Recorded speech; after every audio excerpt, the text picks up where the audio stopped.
Qué rico de poder compartir con ustedes, queridos amigos y amigas, como siempre, a través de este medio de comunicación, como lo es Los Más Capaces TV, en estos especiales de cuarentena que realizamos para todos ustedes a través de nuestra página de Facebook, a través de nuestro programa radial de Los Más Capaces Radio y a través de las plataformas digitales, con diferentes personajes. Y la idea es poderle llegar a todos ustedes con esos mensajes de motivación y de que en estos tiempos de cuarentena no podemos perder la fe, la esperanza y que acatemos las recomendaciones que hace el gobierno nacional, los entes municipales y departamentales. En el día de hoy, a través de este teletrabajo que originamos a través de estas redes sociales, hoy queremos rendirle un homenaje a un gran ser humano. Un gran ser humano que ha estado en diferentes periódicos de nuestra ciudad y del departamento de Caldas y del Eje Cafetero. El hombre es caricaturista y el hombre es director del semanario El Andino. Se trata de Fabio Arias Gómez, más conocido como Ari. Qué rico tenerlo acá, Ari, y hacerle este homenaje en vida, porque los homenajes se hacen en vida. Bienvenido. Muchas gracias, John Jairo. Y un saludo muy cordial también a toda su audiencia, que es muy numerosa y muy especial. Cuando hablamos de Fabio Arias Gómez, más conocido como Ari, ¿quién es él? ¿Cómo lo podemos definir o identificar? A ver, yo diría que de pronto haciendo una pequeña reseña. Yo soy pacoreño, yo nací en el pueblo de Ana y María, que son las campanas de la iglesia de San José de Pacoré. Bueno, lo cierto del caso es que yo hice mi bachillerato fue en el Instituto Manizales de Manizales. Después estuve estudiando ingeniería agronómica en la Universidad de Caldas. Nunca la concluí porque precisamente por ahí en quinto semestre aproximadamente se presentó una oportunidad muy especial para hacer el primer trabajo periodístico interesante de mi vida, ya que yo ya había empezado también a hacer caricaturas en el periódico La Patria. Entonces, yo les estoy hablando de que eso fue más o menos en 1976, ¿sí? No, perdón, eso fue en el 78, que se me hace una invitación para participar en el Festival Internacional de la Juventud y los Estudiantes en Cuba. Ese festival se llevaba más de un mes, porque el festival duraba aproximadamente 20 días y una semana más, porque nos invitaban al Carnaval de La Habana. De verdad que eso fue el mes redondo. Ya estábamos presentando lo que se llaman los terceros parciales, que son muy importantes en cualquier facultad. Y entonces yo dije, no alcanzo a llegar para salvar el semestre y por lo tanto el año. Y entonces decidí continuar indefinidamente en las lides periodísticas. Ya al regresar de La Habana, pues me dediqué más a hacer trabajos periodísticos en el periódico La Patria.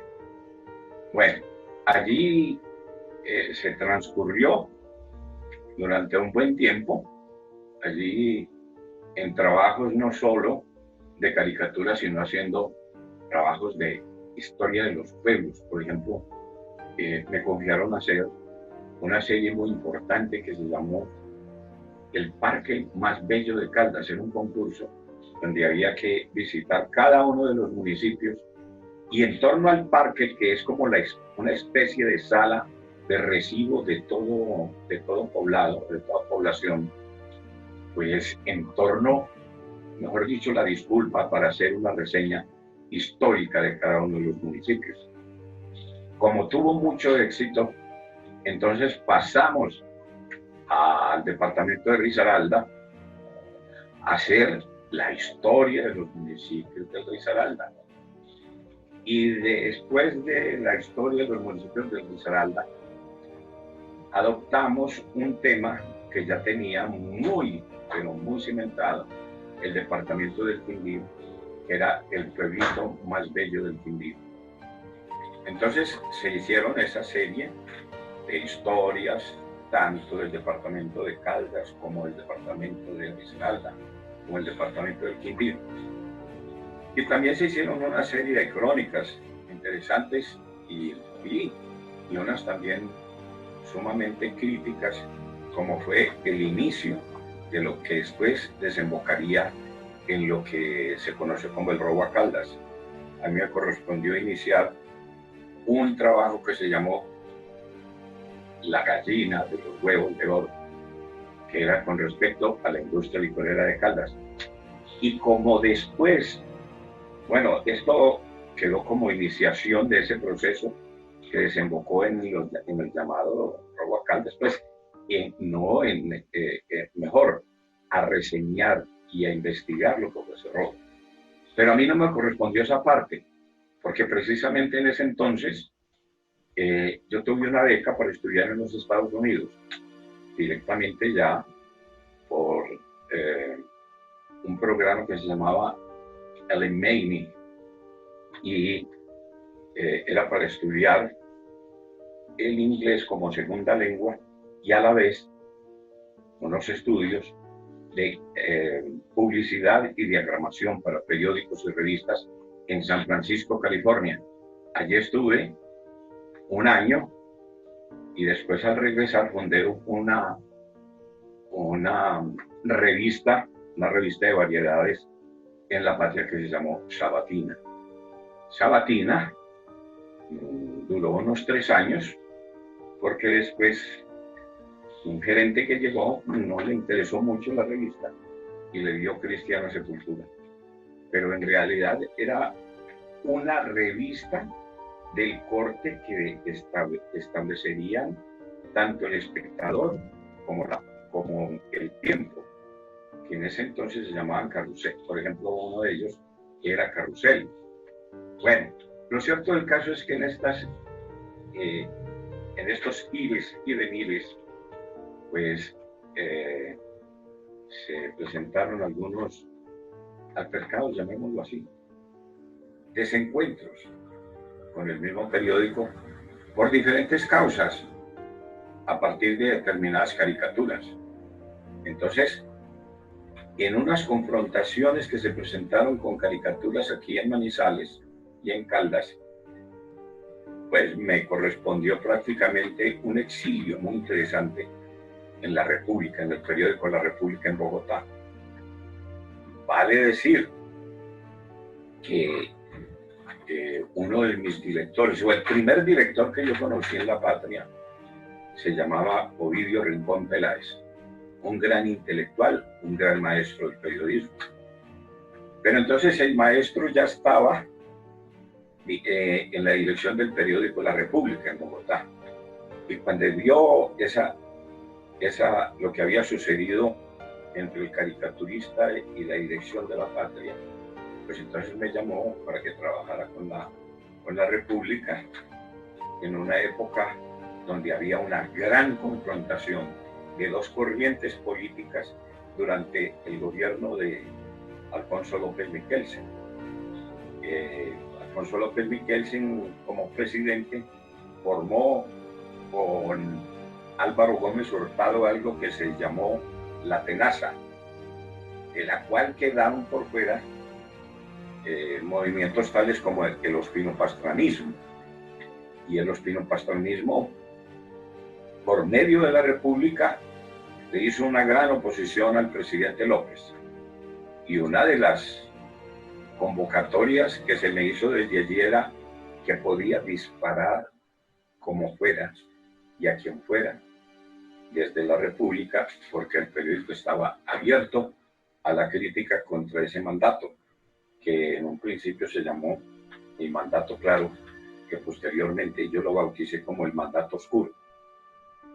Allí, tanto en una columna de Doña Berta y las caricaturas de Ari, formaron un frente de batalla contra la administración de López Michelsen, que fue muy, digamos, reproducido en diferentes medios, en El Espectador mismo, en El Tiempo mismo, que era un periódico que siempre ha sido gobernista y en ese momento pues apoyaba con mucha fuerza al presidente López. Sin embargo, era extraño, a mí me llamaba mucho la atención que las caricaturas mías se reprodujeran en El Tiempo para poder criticar lo que estaba haciendo la República.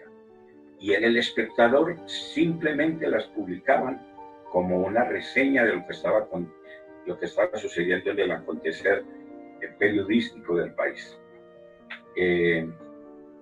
También hubo incursiones en otros medios, pero fueron muy esporádicas. Sin embargo, se me había olvidado relacionar que en el tiempo que estuve en San Francisco, estuve trabajando con un periódico latino que se llamaba, y no tenía nada que ver con El Tiempo de Colombia, se llamaba o se llama El Tiempo Latino. Allí hacía caricaturas en San Francisco, clandestinamente, entre comillas, porque como estudiante no podía trabajar. Eso bien lo sabía el director y dueño del periódico, y por lo tanto tenía conocimiento de eso, y sin embargo le encantaban las caricaturas que yo hacía dentro de la política ya norteamericana, tanto a nivel nacional como la política que estaba aconteciendo en San Francisco y en California. De manera que allí también tuve una experiencia muy interesante con respecto a los periódicos de los Estados Unidos. Ya de regreso a Colombia, pues como le digo, tuve algunos altercados o mejor dicho, confrontaciones con la línea de la patria.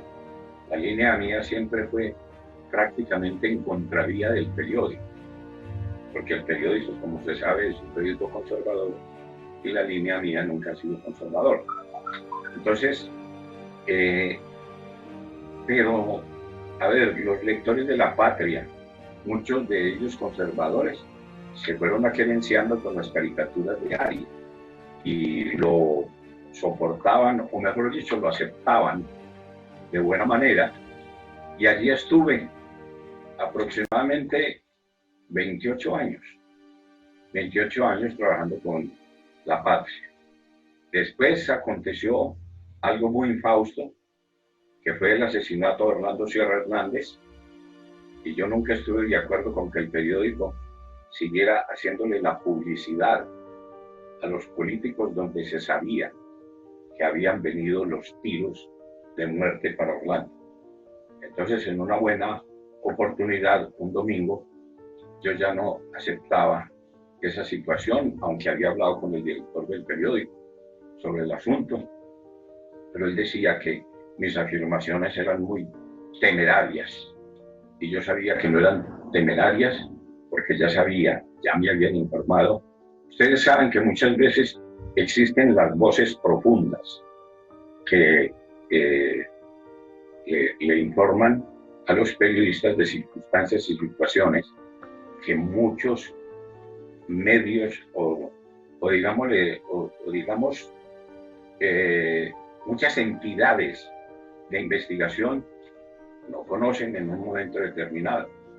Más adelante, mediante sus pesquisas y sus investigaciones, van desembocando en lo que finalmente, por ejemplo, en el caso mío, yo ya sabía de dónde venían esos tiros, y por lo tanto, como yo no aceptaba que le continuaran haciendo publicidad en una campaña en ese momento para representantes y senadores de la época, entonces decidí un domingo hacer una caricatura que se llamó Hasta Siempre.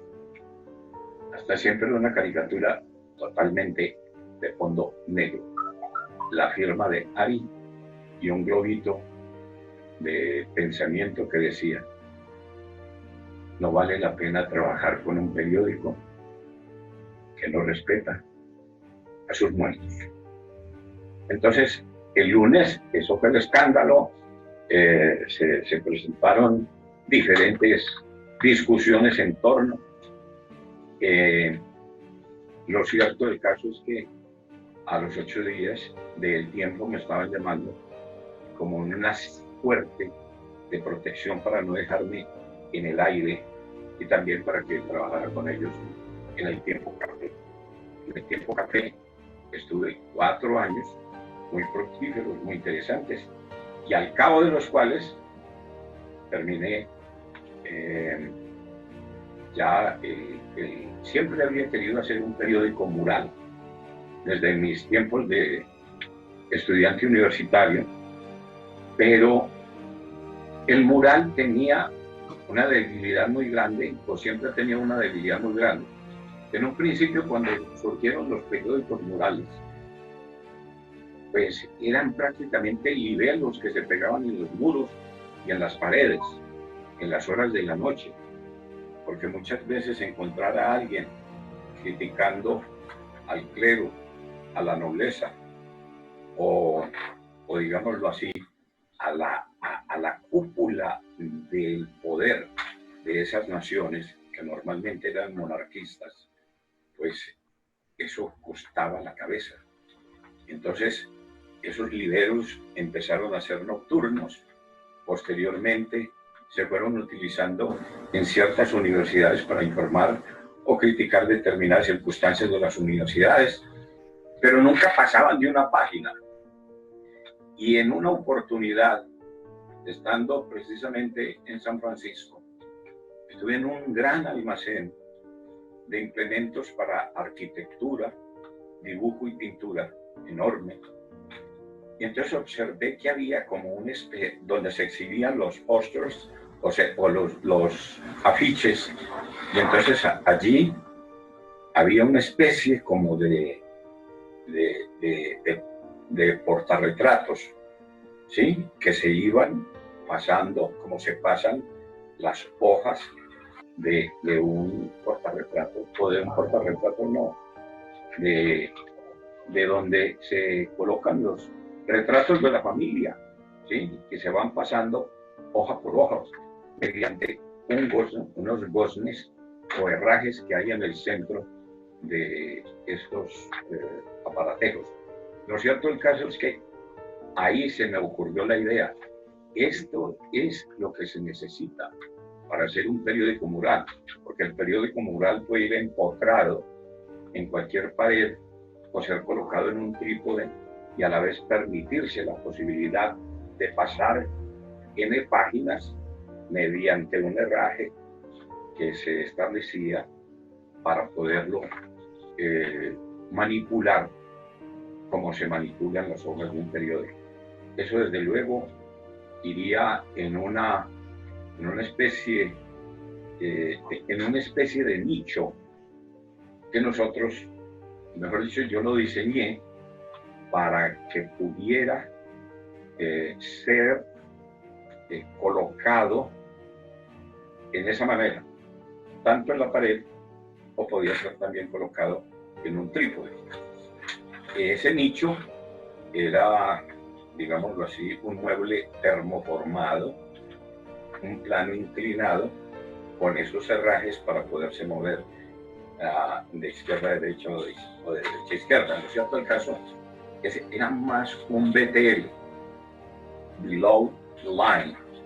Eso es una manera moderna de exhibir productos, pero este era para exhibir las páginas de un periódico que al salir de El Tiempo Café fundamos en 1908, el 18 de abril de 1908, empezó a circular el número 1 del semanario El Andino, que todavía está vigente, que infortunadamente por la pandemia no hemos podido imprimir y volverlo a hacer físicamente, pero lo estamos haciendo de muy buena manera y con mucho gusto en el sistema virtual mediante una página web. Entre otras cosas, si me permite, John Jairo, hago la cuña, Claro. Es www.periodicoelandino.com www.periodicoelandino.com. Y también tenemos Facebook de El Semanario El Andino. Entonces, eso nos ha multiplicado los lectores, porque para sorpresa nuestra, mientras cuando nosotros estábamos haciendo el periódico físico que se distribuía a partir de todos los viernes, pues nosotros también alimentábamos una página web, pero muy esporádicamente, y cada vez que aparecía el semanario, pues también iba al Facebook. Y entonces teníamos aproximadamente unos 200 lectores diarios, y en este momento iba creciendo, como dicen los cantantes de ópera, va creciendo de 2.000 y más lectores diarios. Entonces eso nos ha impulsado mucho a continuar por un buen tiempo. Yo creo que vamos a tener un buen tiempo antes de empezar a imprimir, porque indudablemente seguiremos haciendo el periódico impreso por una razón muy importante. Tenemos unos suscriptores muy especiales que no les gustan las páginas web, ni tener una tableta, ni estar leyendo en una pantalla las noticias o la información, o a los columnistas que nosotros tenemos, o las caricaturas de Ari, sino que les gusta tener el periódico impreso en la mano. Eso les gusta a muchos, y sobre todo una generación muy importante de nuestra región, y entonces por eso nunca vamos a dejar de hacer el periódico impreso para los suscriptores, que son muy especiales y nos han aportado mucha ayuda durante estos 11 años que lleva El Andino. Claro que sí, Ari. Bueno, hablamos un poco de tu historia de vida. Usted nació en Pácora. ¿Cómo fue tu juventud o tu infancia? ¿Cómo era tu niñez? A ver, no, esa es mi infancia fue muy agradable, porque yo diría que corrí con mucha suerte de haber nacido en un pueblo, porque tuve la oportunidad de conocer exactamente cómo era esa vida pueblerina, tan rica en anécdotas, tan rica en conocimiento de la naturaleza. Porque cuando uno nace en un pueblo, indudablemente no se va a quedar en el casco urbano. Nosotros, los muchachos de mi época, como dice el tango, los muchachos de antes salíamos a las quebradas, a las montañas, a las colinas circundantes del poblado, y allí teníamos la maravilla de estar en contacto con la naturaleza y conocer muchas de las virtudes del campo. Y a la gente del campo, que es maravillosa, es muy cordial, muy acogedora, y yo aprendí mucho de ellos, porque también había que tener en cuenta, en aquella época, yo era hijo de una maestra, y mi madre fue inicialmente maestra rural, y por lo tanto tuve la oportunidad de conocer con ella muchas veredas de Pácora, y en ese andar tuve la posibilidad de ser el dueño absoluto de un tablero enorme. Para mí eso era enorme, porque me imagino que yo, por la estatura que tenía, el tablero era enorme. Eso era un tablero normal, pero para mí eso era enorme, y ser dueño de todas las tizas de colores. Las tizas de colores fueron algo maravilloso en mi descubrimiento del dibujo, y yo me quedaba tardes enteras dibujando en ese tablero, porque además tenía la posibilidad de corregir borrando, simplemente borrando. Era un método muy parecido al que actualmente tenemos en internet, que tú puedes borrar los errores que cometes y puedes seguir escribiendo. Ese era mi internet inicial. Los tableros de las escuelas donde mi madre era maestra rural. Ya después, desde luego, al trasladarnos a Manizales, porque mis padres querían que su familia, que eran 6 hijas y 2 hijos, estudiáramos digamos, en universidades, etc. Bueno, pero lo cierto del caso es que en ese tiempo de infancia yo puedo decir, afirmar, pero con mucho orgullo, que yo fui un niño muy feliz, subiéndome a los árboles, a los árboles de mango, a los árboles de naranjo, a coger zapotes, aguacates, a comer esos eran productos, éramos como pájaros que comíamos en el mismo árbol. Lo otro era que aprendíamos a hacer piruetas parecidas a los que en aquella época nos mostraban las películas de Tarzán, porque nosotros utilizábamos lazos a modo de lianas o bejucos para imitar o tratar de hacer las maniobras que hacía Tarzán y sus gritos en un árbol de mango o en un árbol de zapote o en un guanábana. Lo cierto del caso, además, otra de las virtudes de nosotros los muchachos pueblerinos es que toda esa generación, nosotros crecimos, aprendimos a nadar, fue en charcos. Había unos charcos maravillosos, por eso en Páquera se hace la fiesta del agua, porque es un municipio muy rico en afluentes de agua, y había uno en especial que se llamaba la Quebrada del Águila, donde había unos charcos maravillosos, donde uno a cualquier hora del día podía ir uno a practicar la natación. De manera que allí fue donde aprendimos a nadar los muchachos del pueblo, en esos charcos de la Quebrada del Águila y en otros que tenía también la Quebrada de Paco. ¿Qué lo motivó a ser caricaturista, Ari? Precisamente a partir de esos dibujos que hacía en los tableros de las escuelas donde trabajaba mi madre, pues empecé a hacer, pues todos, yo siempre he tenido la teoría de que todo aquel que sabe escribir, sabe dibujar, porque la escritura es un dibujo. Y entonces, a medida que iba aprendiendo, porque también era un niño muy adelantado, hijo de una maestra, antes de entrar a primero de escuela, mi hermano y yo, Bernardo Arias, que es un pintor que vive en este momento en Francia, pero que lo cogió el coronavirus aquí en Manizales. Aquí está encerradito con su familia aquí en Chipre también, esperando que abran los cielos para poder regresar a Francia, aunque con mucho temor, porque parece que en Francia está peor que aquí. Entonces, Bernardo y yo aprendimos a leer, escribir y hacer sumas y restas antes de llegar a la escuela. Y en ese andar, Bernardo también un gran dibujante, es un gran pintor y además un gran grabador, que fue becado por la Escuela de Bellas Artes de Manizales para estudiar en la Escuela Superior de Arte de París, y allá fue a dar. Y yo me quedé haciendo dibujos también en los tableros, en los descansos, cuando mis compañeros iban al recreo. En muchas oportunidades yo me quedaba en el tablero del salón haciendo caricaturas de profesores o de mis compañeros. De manera que allí quedaba clandestinamente unas caricaturas que se empezaron a, digámoslo así, a disfrutar mucho en el colegio, en el Instituto Manizales.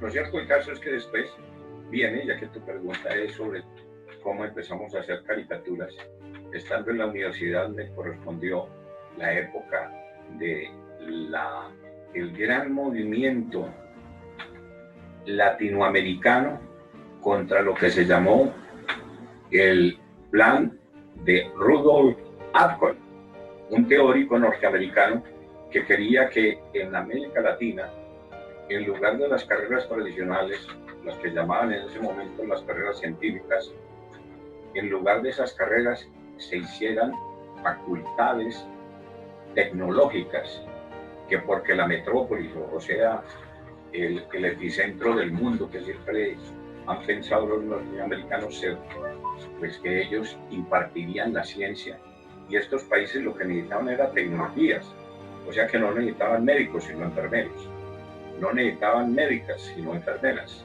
no necesitaban ingenieros sino agrimensores, no necesitaban arquitectos, sino dibujantes de arquitectura, que estos países no necesitaban, digamos, sociólogos, sino trabajadores sociales.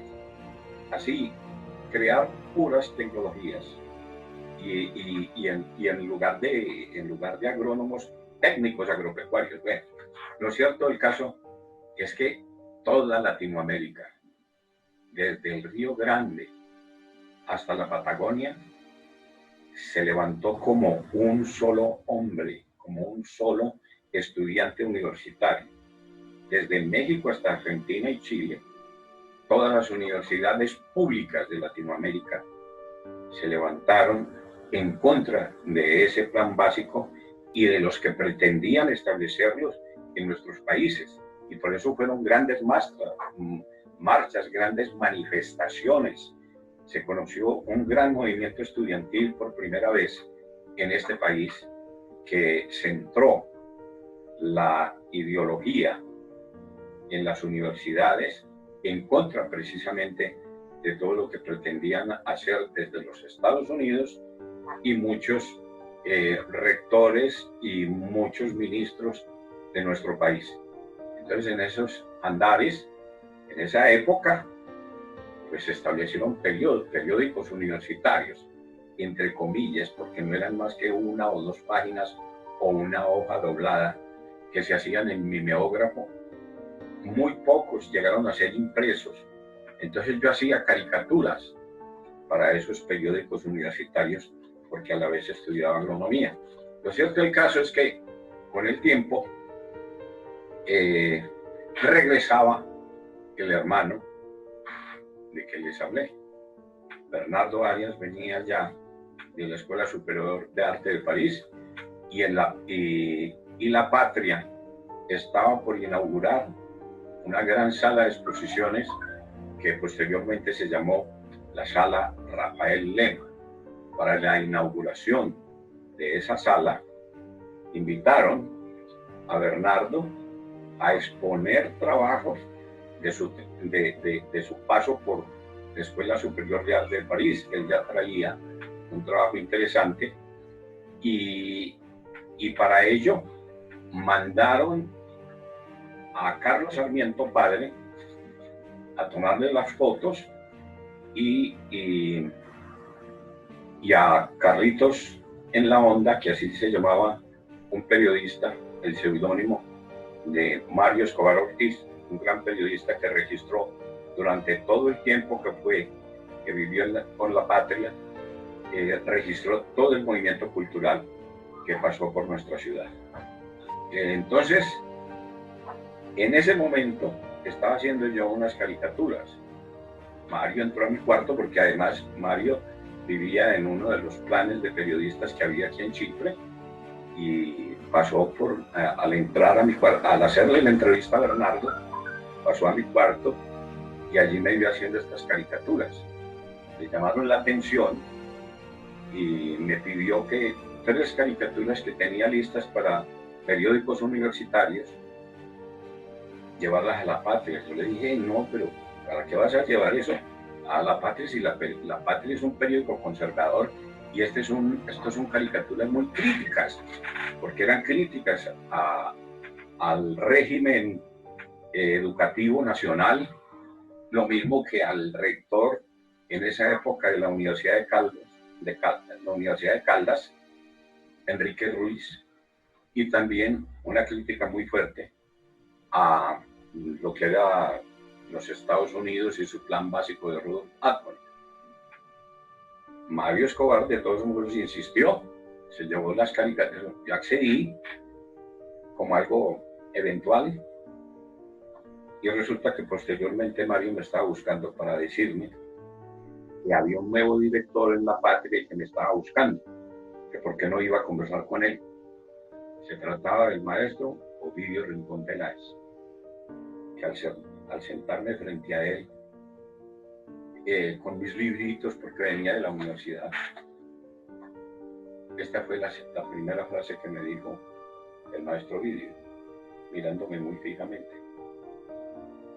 Yo sé que ustedes, los estudiantes universitarios, que son revolucionarios. Pero a mí no me importa, me gustaron sus caricaturas. Y si usted es capaz de hacer caricaturas con una sola salvedad, con una sola cortapisa, no hacer caricaturas contra el periódico donde usted hace las caricaturas, podemos empezar a trabajar. Entonces inmediatamente llamó al gerente que estaba estrenando también cargo en esa época, que era Luis José Restrepo, hijo del doctor José Restrepo, dueño del periódico y senador de la República. Lo cierto del caso es que hubo un buen entendimiento, porque el doctor Luis José simplemente dijo que a él también le habían gustado las caricaturas y llamó a Pepa Parra, que era su secretaria, para que se entendiera conmigo acerca del precio y de cómo iba a ser las caricaturas. Y me fijaron de hora de tope las 6 de la tarde. Las 6 de la tarde eran mi cierre para entregar caricaturas. Las caricaturas ni siquiera pasaban. Oiga, John Jairo, eso era algo extraordinario. Ni siquiera pasaban por la censura del director, sino que yo la entregaba en lo que se llamaba la Armada, que muchos escritores y muchos columnistas de La Patria la llamaban la Armada Invencible, porque todos los errores que se cometían en la Armada pues eran imposibles de corregir, sino hasta el otro día cuando ya el periódico estaba impreso. Bueno, lo cierto del caso es que empecé a trabajar con la Patria y a la vez seguía estudiando en la Universidad de Caldas. En esos tiempos, pues habían circunstancias, me correspondió una época muy brava en la política con la confrontación entre el liberalismo y el conservatismo, sobre todo por las tesis del presidente de ese entonces, Alfonso López Michelsen, que había llegado con el propósito de hacer lo que se llamó el mandato claro, que yo en caricaturas lo llamaba el mandato oscuro, porque en lugar de una vez iniciado su mandato, en lugar de corresponderle a quienes lo eligieron, porque él venía de un movimiento progresista que se llamaba el NRL, fue traicionando ese movimiento hasta convertirse en uno de los presidentes más reaccionarios contra la clase obrera y trabajadora. Y lo cierto del caso es que en esa época, otra de las, digamos, banderas que había agitado el presidente López en la campaña era para cerrar la brecha. Y resulta que para cerrar la brecha no hizo nada, sino que al contrario, amplió la brecha entre los sectores populares y desde luego las clases dominantes de Colombia. Entonces me correspondió una época donde tenía una maravillosa oportunidad de criticar al régimen. Y fueron caricaturas muy duras, que en esa época me ganaron por primera vez una sanción de 2 meses por haber hecho una caricatura que se llamó, y me permite la expresión, la gente la conoció como La Cagada de López. ¿Sí? Y comento la anécdota de qué fue lo que ocurrió. Porque el presidente López había estado en el Hotel Intercontinental de Cali y al parecer tuvo una indigestión con unos mariscos que le ofrecieron en el almuerzo. Entonces en el pueblo, un gran periódico que nunca se supo por qué se acabó, un periódico progresista, El Pueblo de Cali, en una columna, en una noticia de una columna, decía: malestar de López retrasa vuelo. Yo hice una caricatura donde 2 paisanos leían un periódico que fue creación mía, que se llamó el Locombia Times. El Locombia Times estaban leyéndolo ahí 2 paisanos y el uno le decía al otro, con el titular aquel de malestar estomacal de López retrasa vuelo, el uno le decía al otro: ahora sí se va a acabar en Colombia. Y eso fue colocado en letra muy menuda, con una plumilla de bambú traída por mi hermano desde Francia. Pero en la oficina de prensa de Bogotá pillaron la C, la A, la G, la A y la R, que estaba encubierta entre sapitos, culebras, paréntesis, etc. Y pues eso no le gustó para nada al presidente. Y el senador José Restrepo Restrepo le dijo al director de esa época, que se llamaba Augusto León Restrepo, que hiciera una editorial complaciendo al presidente y presentando disculpas por el embuchado que había hecho Ari. Lo cierto del caso es que yo respondí con otra peor, ya que el editorialista, o sea, el director del periódico, en satisfacción, para darle una satisfacción al presidente, hablaba de él, pues, el desaguisado de Ari. Hablando del desaguisado de Ari, que el nombre del presidente o que el cargo del presidente tenía que ser respetado, flotar en las manos de quien flotare. Bueno, lo cierto del caso es que se venía una descarga contra la caricatura del suscrito, y entonces yo hice una caricatura donde aparecía yo diciéndole le dije al director, a Augusto León Restrepo, le dije, yo voy a hacer también una satisfacción al presidente. Entonces coloqué un título que se llamó Yo Pecador, y yo estaba de rodillas ante un Sagrado Corazón de Jesús, que en lugar de Corazón de Jesús estaba el presidente López, lamparario al lado y lado, y yo dándome golpes de pecho y diciendo sencillamente, por mi culpa, por tus gravísimas culpas. ¿Sí? Entonces, esa pistola sonó como un cañón aquí en Manizales y a nivel nacional, y de ahí no el escándalo, y el caricaturista que es un HP que se tiene que ir, o los otros decían, yo voy a cancelar mi suscripción, y otros decían, si echan a Ari, yo también cancelo mi suscripción, y eso se volvió una discusión tremenda.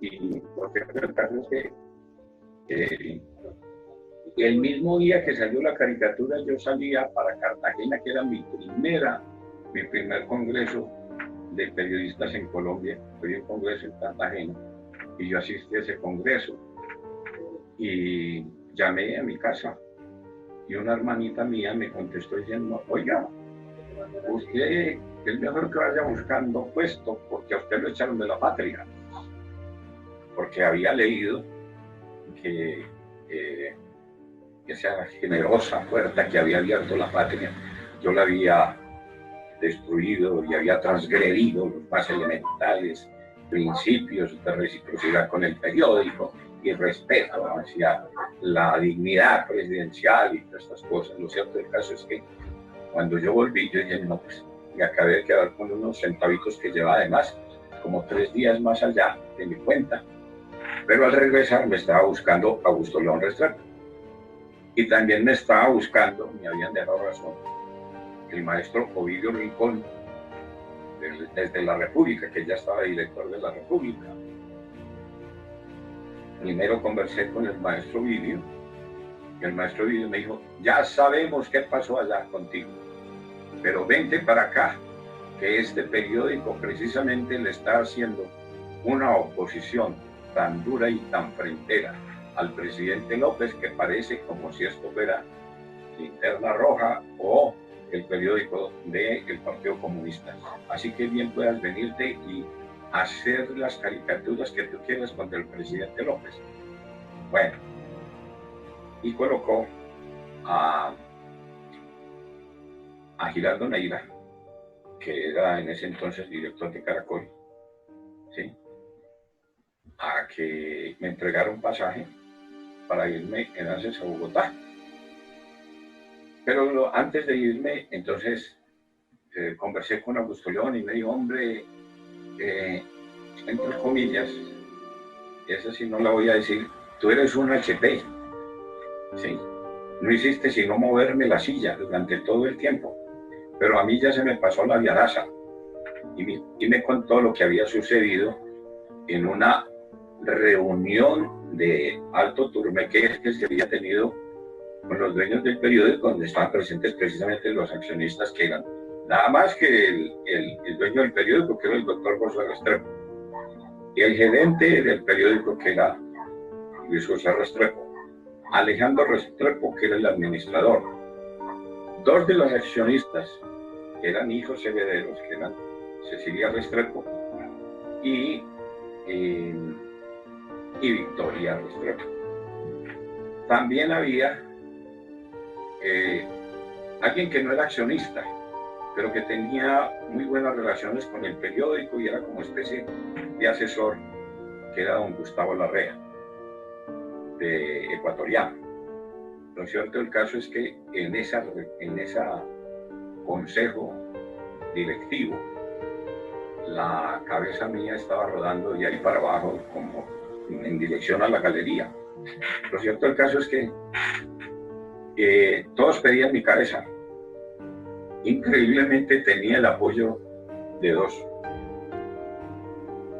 El uno era de Luis José Restrepo, que me decía, no, eso no fue tan grave, les digo. Y el otro, el máximo respaldo, vino del doctor José Restrepo. Y esto me lo está contando el mismo Augusto León Restrepo. Y hombre, ¿cómo te parece que llega y me desarma el doctor Restrepo cuando dije, ese muchacho es un bellaco, pero hace unas caricaturas muy buenas, no lo podemos echar, vamos a darle una sanción? Yo propongo que lo sancionemos un mes. Y Augusto León, que estaba berraco todavía, me dijo, bueno doctor, está bien, pero que no sea un mes, sino 2 meses. Entonces todos aprobaron una sanción de 2 meses, donde no iba a escribir ni a dibujar en el periódico. Lo cierto del caso es que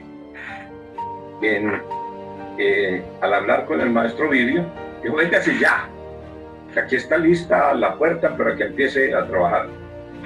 Pues yo me fui a Bogotá y empecé a trabajar con la República. Allá me quedé más de 1 año y a la vez mandaba caricaturas para la patria. Entonces hacía caricaturas para la República y caricaturas para la patria. Claro, Ari, ¿qué tipo de caricaturas realizaba? Indudablemente la mayoría eran caricaturas políticas, de carácter político. También se hacían caricaturas de temas deportivos, se hacían caricaturas con algunos temas filosóficos o de algunas coyunturas económicas que estaban sucediendo, pero la mayoría han sido de un énfasis muy importante en temas políticos. Claro, en tu trayectoria profesional has tenido la oportunidad de divulgar algún personaje de la región y del país. ¿Personajes de la región y del país? Sí. Sí, desde luego. Pues aquí por mi pluma pasaron todos los líderes o jefes políticos del momento, como fueron el doctor Yepes Alzate, Víctor Hernán Barco, Luis Guillermo Giraldo Hurtado. Desde luego pasaron los presidentes de la época, Alfonso López Michelsen, Misael Pastrana Borrero, Belisario Betancourt, Virgilio Barco, Samper, Pastrana Hijo, y mucho. Y durante 8 años a Álvaro Uribe Vélez y también, desde luego, a Juan Manuel Santos. Y ahora vamos con el presidente Duque. Y de la época, pues desde luego, muchos políticos caldenses y también gerentes y administradores y economistas, rectores de la Universidad de Caldas. Muchos personajes de la ciudad de Manizales han pasado por mi pluma. Cuando hablamos del periódico El Andino, ¿qué ha significado para tu vida? ¿Me puedes repetir, John Jairo? Claro que sí, cuando hablamos del periódico El Andino, ¿qué ha significado para tu vida? No, pues eso fue como hablamos en un principio. Siempre había querido hacer un periódico mural para la universidad, que se terminó convirtiendo en lo que se llamó el periódico, el Andinario, y posteriormente, y al mismo tiempo, pues el periódico impreso del Andino, de manera que fue digamos, un sueño, un proyecto realizado, que lo seguimos haciendo, y ha sido muy importante para mi vida porque es una manera de expresar esa querencia por los acontecimientos y los hechos, no solo de nuestra región, de nuestra localidad, sino del departamento, de la nación, y también muchas caricaturas internacionales. Entonces es una manera de expresarme y también de poder permitirle la expresión a muchos periodistas que ya han pasado, de estas nuevas generaciones que vienen de la Universidad de Manizales, y han pasado ya varios de ellos y han ganado premios por sus trabajos en el Andino. Entonces ha habido mucha satisfacción por haber podido realizar ese viejo proyecto del periódico mural, que ahora ya va en periódico virtual. Claro que sí. Cuando hablamos hoy, ¿cómo se encuentra la prensa escrita y cómo ha avanzado a través de la tecnología, Ari? ¿Para qué? Hoy, ¿cómo se encuentra la prensa escrita y cómo ha avanzado a través de la tecnología? ¿Cómo ha ido mejorando la prensa? No, pues la prensa escrita siempre dio, digámoslo así, unos personajes muy importantes que a la vez eran literarios. Hay que tener en cuenta que los grandes literatos del país primero pasaron por las páginas editoriales de algún periódico. Ahí tenemos el caso de Gabriel García Márquez, sus tiempos de periodista, que después lo fue convirtiendo en un escritor de cuentos y posteriormente ya en novelista consagrado y premio Nobel. Y aquí en nuestra región, todos aquellos periodistas de gran cacumen, como fue Silvio Villegas, como han sido todos los editorialistas y los columnistas que han pasado por La Patria, gente muy valiosa. También por el periódico nosotros tenemos unos periodistas, o mejor dicho, columnistas muy importantes, que en este momento le dan lustre a nuestro periódico, como Albeiro Valencia Llano. También tenemos casos como aquí tenemos un gran periodista que trabaja con nosotros, Rubén Darío Sánchez, y tenemos también, bueno, ese nombre sí no lo puedo dar porque es un seudónimo. Pobreza Parra es una periodista que tiene gran conocimiento de asuntos agropecuarios. Ya tenemos a periodistas y catedráticos tan ilustres en nuestro medio, que tienen que ver precisamente con otras lides, no solo periodísticas, sino de otras disciplinas importantes, como Rodrigo Tavares, que es un gran economista y gran analista.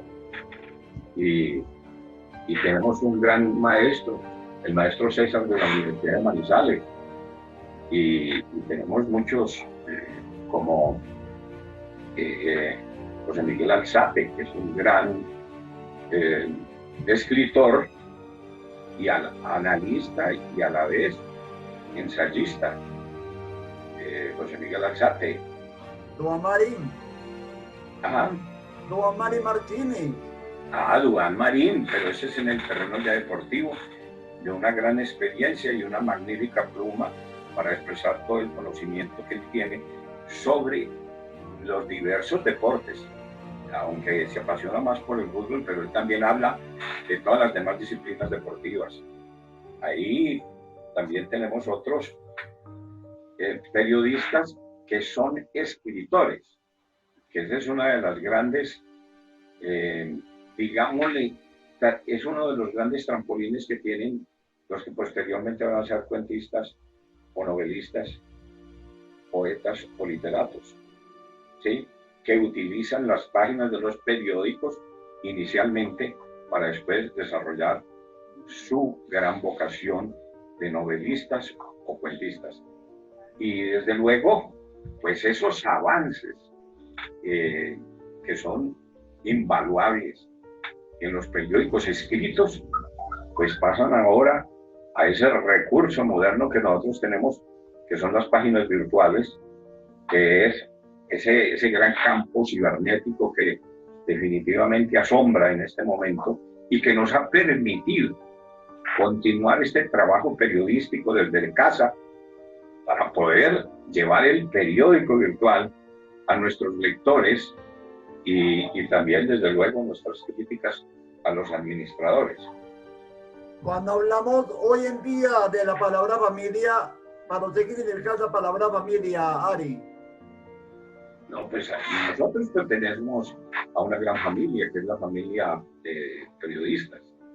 Aunque también entre los periodistas hay muchos Caínes, pero yo creo que son más los Abeles que los Caínes. Lo cierto es que esa gran familia periodística es una familia que se esfuerza, que trabaja. Hay que tener en cuenta algo que los administradores, que los gobernantes en cierta medida menosprecian, y es el trabajo de los periodistas independientes. Está bien las grandes cadenas radiales, de televisión y los periódicos, los grandes rotativos nacionales y locales y regionales, pero resulta que la gran sumatoria, la mayoría de la gente, y eso se le olvida mucho, a los gobernantes, a los gerentes de empresas, a los gestores, es que la mayoría de los ciudadanos colombianos se informan es por los periodistas independientes. ¿Por qué? Porque es una gran sumatoria a donde no llegan ni los periódicos ni la televisión. Muchos medios de radio y muchos medios virtuales están llegando a la gente es mediante los periodistas y medios independientes. Hay que tener eso en cuenta, y para acabar con ese asunto tan absurdo de que la pauta publicitaria que tienen los medios independientes es una especie de ayuda o de apoyo de las empresas y de los gobernantes para con los periodistas. Ese apoyo no es más que un deber, es una obligación que constitucionalmente tienen los gobernantes de informar a los ciudadanos, al pueblo en general, de lo que están haciendo y de las campañas que deben emprender, las diferentes campañas, llámese ecológicas, de tránsito, campañas sociales, campañas de, por ejemplo, en este caso de la gran pandemia, la mayoría de los ciudadanos se informan por estos periodistas independientes que están llevando los boletines, las informaciones de los gobernantes y de las líneas directrices que tiene el Estado para conocimiento de los ciudadanos. Hay que tener en cuenta eso y dejar aquel cuentico de que las pautas publicitarias son una ayuda, son un deber para informar a los ciudadanos, y eso establece también que exista un gran periodismo independiente en el país. Todos los periodistas independientes, los coroneles, los Danieles, toda esta gente está informando y criticando los sucesos que no deben ocurrir. Entonces, desde ahí, desde ese punto de vista, es muy importante que los gobernantes, los gerentes, los administradores aprendan a apreciar el trabajo de los periodistas independientes, no solo en la información, sino en la crítica. La crítica es importante porque mediante la crítica se corrigen muchos defectos y también mediante la crítica se descubren muchos bandidos de cuello blanco que están empotrados en las diferentes líneas del poder. Y otra de las grandes cosas que tiene el periodismo independiente es que precisamente mediante esos análisis, mediante esas críticas, se morigeran muchas actitudes y medidas absurdas que los gobernantes toman y se pueden corregir a tiempo. Cuando hablamos de admirar a esos caricaturistas en el país, ¿a usted qué caricaturista admira en nuestro país? Bueno, nosotros tenemos un gran maestro, los caricaturistas tenemos un gran maestro, pero de épocas pretélitas, por la edad de los años 30 del siglo pasado. Era Ricardo Rendón. Yo considero que Ricardo Rendón ha sido el padre de la caricatura en Colombia. Fue un gran dibujante, le correspondió una época muy difícil en lo que se llamó la hegemonía conservadora, y él trabajando desde periódicos liberales como El Espectador y también del Tiempo, pues logró encauzar a ese pueblo liberal para que terminara una égida muy larga que llevaba ustedes saben que el poder corrompe, ya había mucha corrupción y mucha tiranía en determinados gobernantes conservadores, y se pasó ya a una administración liberal como fue la de Olaya Herrera, que también cometió errores, y muchos errores que cometieron los que precisamente caricaturistas y periodistas como Ricardo Rendón impulsaron, y después tuvieron su arrepentimiento también. Incluso algunos consideran que el suicidio de Ricardo Rendón, ese pistoletazo que se pegó, fue debido a la gran decepción que tuvo con la administración del presidente Olaya Herrera, que había impulsado para llegar a la República. Y había que tener en cuenta que Ricardo Rendón fue uno de los grandes promotores de esa presidencia, porque en esa época el analfabetismo era muy alto y por lo tanto no todos sabían leer periódicos. Y Ricardo Rendón hacía muchas caricaturas sin texto o con un texto muy corto que cualquiera podía explicárselo a otras personas que no sabían leer. Entonces Ricardo Rendón utilizó muy bien su capacidad de análisis, de síntesis y de crítica que tuvo en sus caricaturas para llegar al pueblo colombiano. Después del maestro Ricardo Rendón, hay grandes caricaturistas en Colombia como Chapete, que fue el gran caricaturista del Tiempo, y también gran caricaturista fue Luisé del Tiempo. También tenemos a un gran caricaturista que todavía está trazando línea, que es Osuna, desde la revista Semana y también desde El Espectador. Hay otros caricaturistas muy importantes que han sido ilustradores, y hay caricaturistas de un dibujo que nosotros lo consideramos como el peísmo, como Caballero. Antonio Caballero hace unas caricaturas del feísmo extraordinarias. Guerreros también es otro caricaturista del feísmo, y también, desde luego, Ricky, que en este momento publica en La Patria. Hay caricaturistas en Colombia, Luis F., ya desaparecido, que fue durante mucho tiempo en el Colombiano, y en el país tuvimos grandes caricaturistas también, como fue Luis E., que ya lo dije, y se sigue produciendo. Hay una cantera muy grande de caricaturistas en el país. Claro que sí. Cuando usted se ve a través de un espejo o su mismo rostro, ¿qué piensa, Ari? En un segundo rostro. Cuando usted se ve a través de un espejo, su mismo rostro, ¿qué piensa? Cuando usted mismo se ve. Ah, no, pues desde luego a mí me han hecho caricaturas. Aquí tenemos un gran ilustrador, es un gran retratista, es un gran retratista de caricatura, que por ahí tengo el placer de tener una de sus caricaturas, ¿sí? Y entonces uno ya sabe, desde luego, cómo lo están viendo a uno.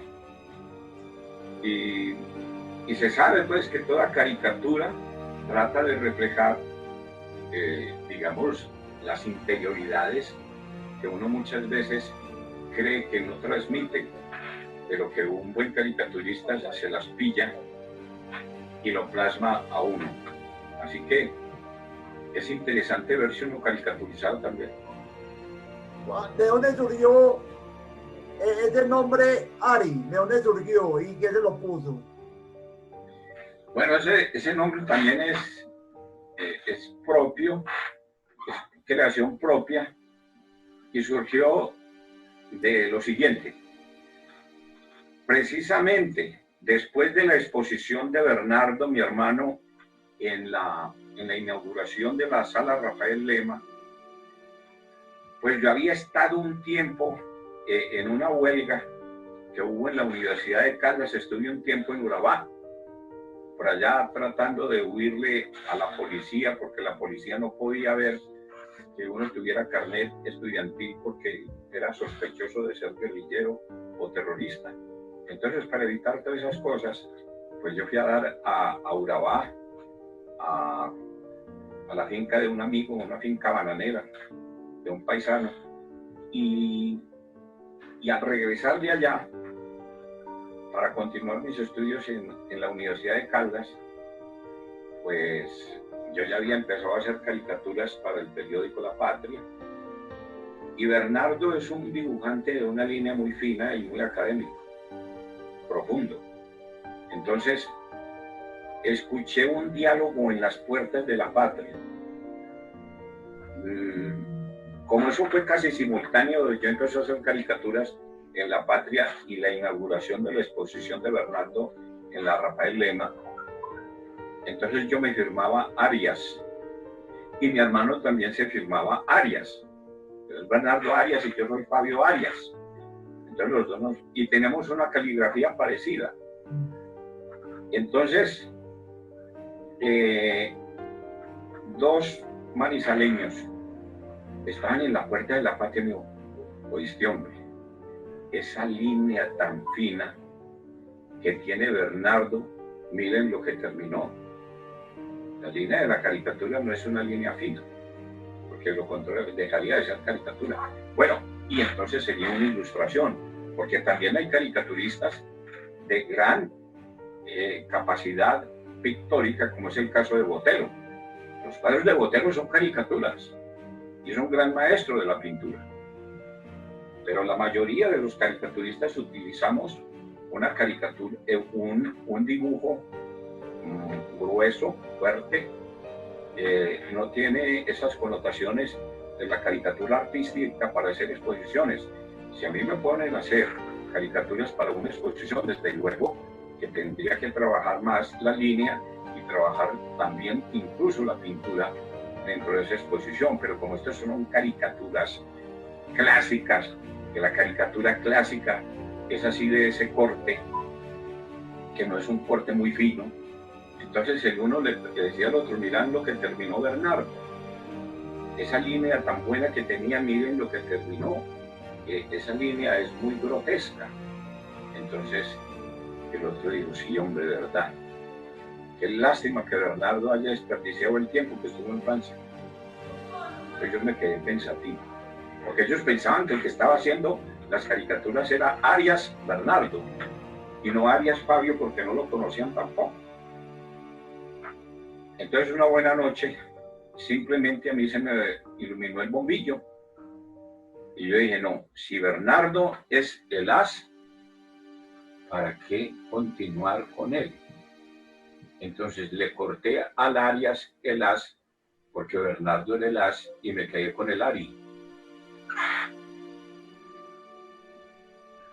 Claro que sí.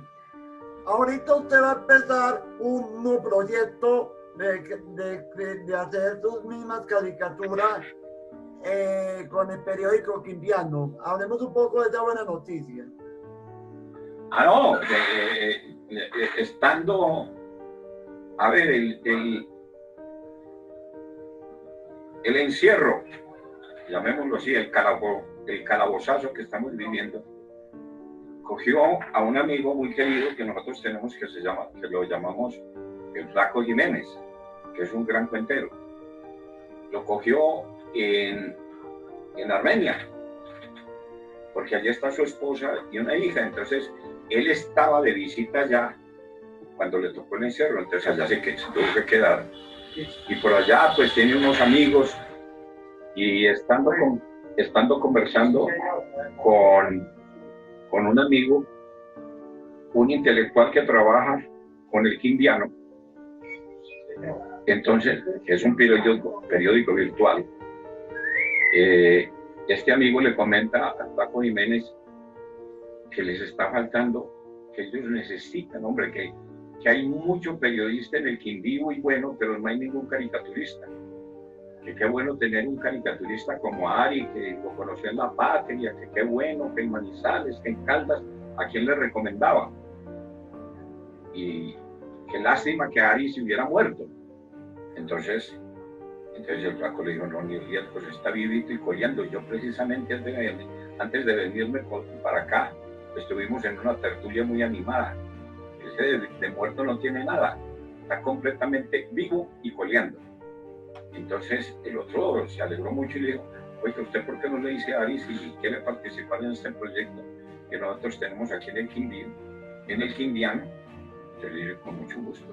Yo les puedo enviar una caricatura semanal al Quindío, creo, allá a Armenia, al Quindiano. Sé que lo recibieron con mucho beneplácito y yo estoy muy contento de poder colaborar con nuestros compañeros. ¿Qué sueño le faltaría por cumplir a Ari? ¿Qué sueño le falta por cumplir a usted? Que todavía me falta una gran ilusión que siempre he tenido, pero que nunca alcanza el tiempo, y es el libro de caricaturas. Es un libro que hay que hacerlo, yo no sé, antes de partir, hay que dejarlo. Hay que dejar un libro con las principales caricaturas que se han hecho en toda la égida de más de 48 años en este ejercicio periodístico. Ya para culminar esta entrevista, ¿cuál sería ese mensaje de motivación para la comunidad en lo que ama la caricatura? Bueno, para la caricatura, pues el gran mensaje es uno que yo aprendí de los romanos, no porque hubiera vivido entre ellos, sino leyendo alguna obra, no sé si fue de Tácito o algo así. Me encontré una gran sentencia que dice: castiga las costumbres riendo. La caricatura no debe ser tan seria que se confunda con un sufragio o algo triste, horrible. La caricatura debe tener un gran contenido de humor para poder ser entendida y además para poder ser aprendida. Cuando a uno lo critican ásperamente, al contrario, uno se enoja. Pero si a ti te critican con una sonrisa, te critican de una manera jocosa, de pronto puedes aprender la lección. Por eso yo dejo aquella frase de los romanos que dicen: castiga las costumbres riendo. Esas se las dejo a todos los colegas caricaturistas que están en ciernes, los que están iniciando o los que van a iniciarse en este oficio. Castiga las costumbres riendo. Una sentencia romana muy sabia que hay que continuar. ¿Cómo quisiera que lo recordaran a usted el día de mañana, sus amigos, su familia, los comunicadores? ¿Cuál sería, cómo quisiera que lo recordaran a usted el día de mañana, sus seres queridos y sus amigos? Pues a mí me gustaría que me recordaran con música. Me encantaría que me recordaran con música. Hombre, Por ejemplo, la música que a mí más me gusta es la música salsa. Me encanta también la música argentina. Me gusta sobremanera la música jazz y me encanta la música clásica. Así que a mí me encantaría que me recordaran con música. Claro que sí, queridos amigos y amigas, ahí teníamos a Fabio Arias, un gran ser humano maravilloso. Fabio Arias Gómez, conocido como Ari, quien hace parte como director del Semanario El Andino. Este homenaje lo hacemos en vida porque los homenajes se hacen en vida. Un abrazo para usted. Usted es un gran colega, amigo, y lo apreciamos y lo queremos en este gremio. Y que Dios los siga bendiciendo siempre. Y gracias por alegrarnos la vida con sus caricaturas, porque también a través de la caricatura está el humor, y el humor también refleja el arte y la risa. Muchas gracias, Ari. Un abrazo. John Jairo, gracias a ti y gracias a tu audiencia. Claro que sí, queridos amigos y amigas, ahí teníamos a nuestro invitado, a Ari, a Fabio Arias Gómez, caricaturista y director del Semanario El Andino y periodista de la ciudad de Manizales, y que les habla Joel Montoya Gómez. Y recuerden numeral, yo me quedo en casa. Recuerden nuestro correo electrónico, los más capaces, 45@gmail.com.